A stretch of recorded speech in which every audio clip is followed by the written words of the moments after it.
Alright, ladies and gentlemen, welcome back to Thunder Ducky. This is going to be a review for Spider-Man 2. Finished it. Um, Finished it a while ago. But when did the last one upload? Let me see. Would have been 4 days ago.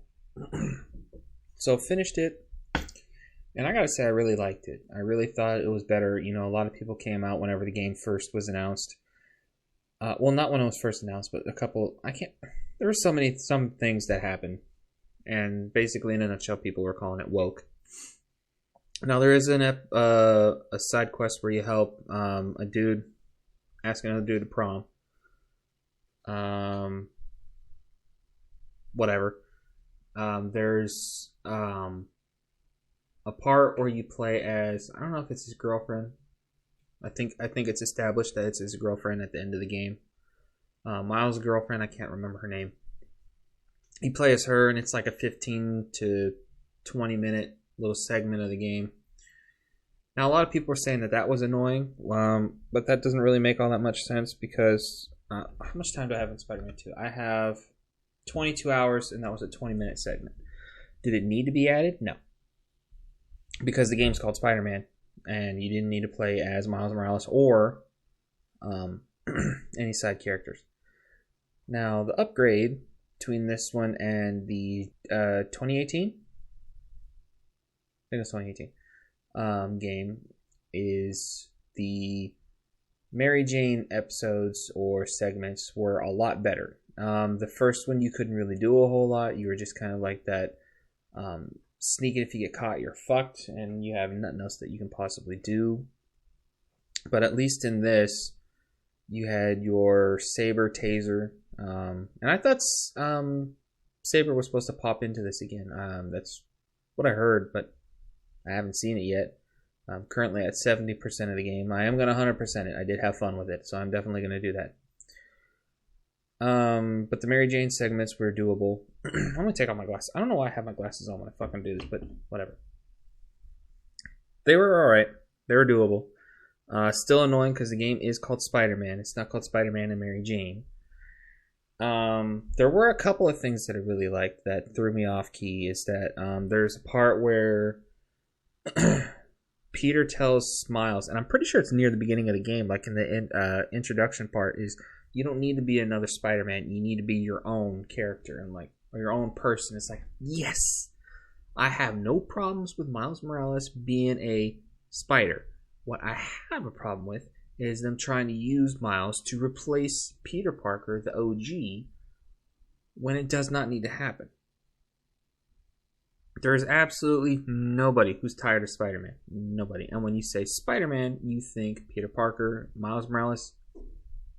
As of late, you might be thinking of him in the term of Spider-Man, but it's whatever. All around, game was fucking fantastic. It's a real shame that Sweet Baby Inc. has their dirty little fingers in this pie because this game's really good. Now, I watch the Geeks and Gamers, folks, and then someone I want to give a shout out to is Fear the Beardo. If you don't know who Fear the Beardo is, I'll have him tagged, so if you want to check out his channel, you can go ahead and do that, of course, at your own volition. He also has a Kick. I recommend Kick because I guess Kick's still doing the 95.5. If you want to support somebody who's awesome, go check him out. No, I did not grow out my beard because of Fear the Beardo. I will make that very clear. I was growing this out way before I knew who he was. It's just how it happens. But I watched him play a little bit of it because I didn't want to get spoiled. Because I had intentions on playing it whenever I got a PS5. It just took a while to get a PS5 because, couldn't find them. Scalpers. And whenever they were in stock, when I got to the place, Walmart, GameStop, whatever have you, they're already bought. So it is what it is. Downsides to the game. Now, there's a couple that drive me absolutely nuts. Absolutely nuts. So, the first one is they try to do way too much in this game. Way too much. Now, what I'm about to say might contradict the first game, but the first game has a Monopoly Get Out of Jail Free card. And I'll explain what that is. In this one, they introduce way too many characters. Way too many characters. Because it's like, okay, what is Spider-Man 3 going to be? What is it going to be? Who is it going to be? There's nobody surprising anymore. Kraven was the surprise. The introduction of Venom, not really that much of a surprise due to the ending that we got for the first game. If you watched, I think it was the end credits. We could get Norman Osborn, but is Norman Osborn going to get cucked for a different villain? I would have loved to have seen a game where it was just Kraven. Because Kraven is a very underused Spider-Man villain, in my opinion. He deserves more love. And, who knows? It could be Green Goblin, and then he gets, cucked for Carnage. A basic repeat of this game. But they introduce way too many characters. You start off with Sandman. Scorpion gets killed. Vulture gets killed. You obviously get Kraven. You get Venom. You get Lizard. Carnage is introduced. Who am I forgetting right now? I guess we could say Wraith was introduced. I'm forgetting somebody. Tombstone was in this again, but we were introduced to Tombstone in the last game. I'm forgetting somebody. I can't think of it right now. But you're throwing all these characters, and it's like, okay, well, who is going to be the main character for the next one? Is it going to be Green Goblin? Could be. I don't really like the guy they got for Norman, but we haven't really had him as a villain, so I'm willing to give him a little bit. And the cop-out, the Monopoly Get Out of Jail Free card, that I mentioned earlier whenever it came to the first game, is the first game introduced the Sinister Six. Now that is where they're able to get a little bit of leeway because you have 6 different villains that you're throwing at Spider-Man. And it makes sense because it is the Sinister Six, or a Sinister Six styled team, or villains or whatever. I also didn't really like the fact that they made it not Cletus Cassidy. Because when they introduced the concept of Carnage, they introduced it as a blood cult.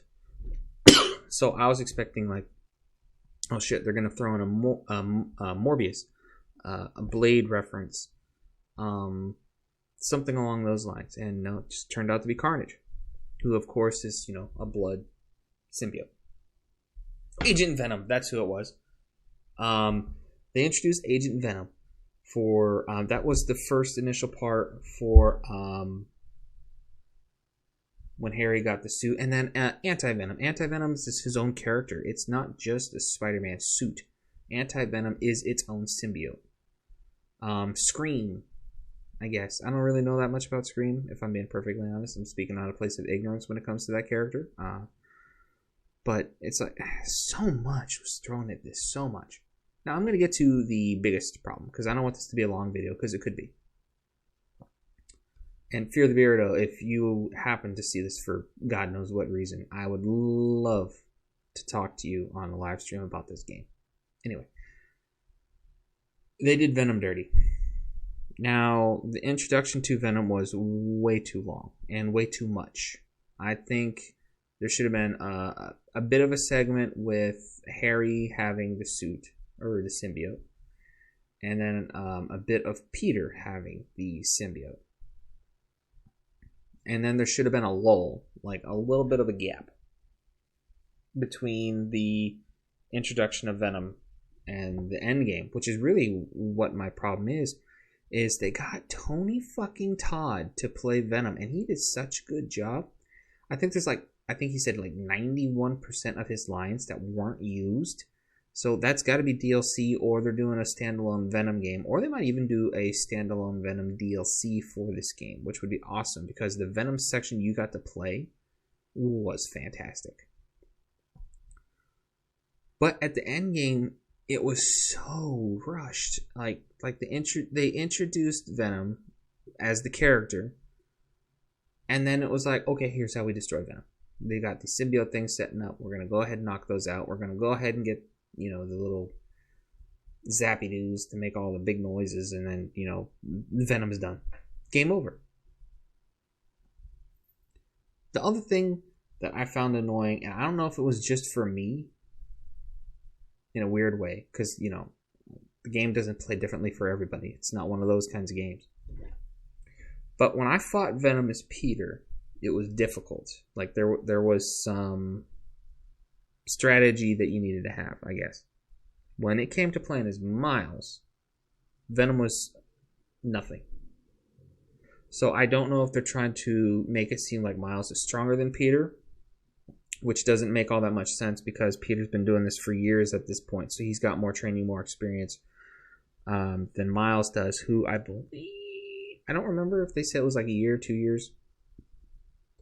It could even be shorter than that, but I didn't like that. Because Venom is, first and foremost, a Peter Parker villain. So if you're going to have Peter Parker and Venom fight, make that the standout. Don't make it Miles and Venom, because it just doesn't sit right with me as a, I guess you could call me Spider-Man purist, or some of you might even call me a racist, but it's fine. It's whatever. It's the internet. And that's really it. Like, if I had to rate this game, I would 8 out of 10. No, 7 out of 10 because they rushed my boy. I'm a huge Venom fan, but they had Lizard, who's my second favorite villain. They should have done a little bit more with Kraven. If they had done a little bit more with Kraven, the rating would have been higher. But let me know what you thought down in the comments below, ladies and gentlemen. Did you play it? Did you not play it because you heard of what all the people were saying about it being a woke piece of shit? And I will catch you guys in my my next video or live stream. And yeah, I guess that's it for me.